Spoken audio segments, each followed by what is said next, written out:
Ha denunciato, fatto arrestare e condannare i suoi estorsori. Protagonista Ignazio Cutrò, imprenditore di Bivona, che con le sue rivelazioni ha consentito l'operazione antimafia Face Off. Da allora vive sotto scorta e soprattutto con lo status di testimone di giustizia. Ma di lasciare e abbandonare la Sicilia non ci pensa proprio, né di cambiare identità. E a lui è stato dedicato un documentario realizzato da Mario Musotto e presentato ieri al Collegio dei Filippini. L'associazione Libere Terre che ha voluto che finalmente andasse in onda questo film che già era un progetto di 3 anni fa.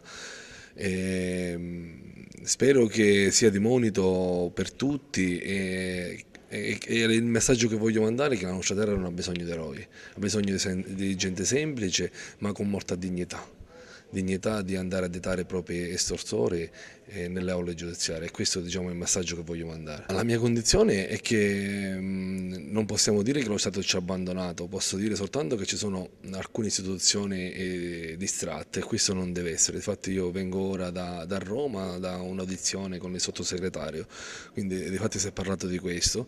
Ci sono tantissimi testimoni che purtroppo vivono in disperazione perché anche le leggi che ci sono, quelle poche leggi magari non vengono attuate o non sono così efficaci.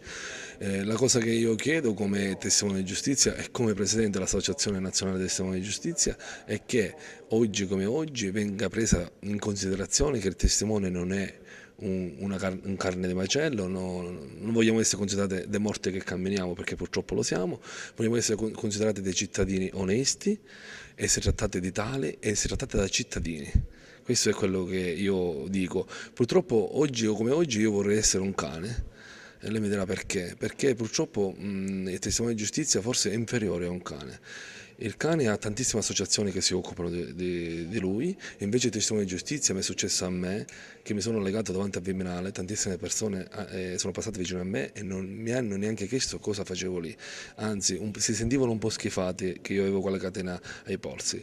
La sua è una posizione che è stata ed è magari dunque ancora difficile, possiamo definirla scomoda, ma in realtà ci dica cosa ha guadagnato.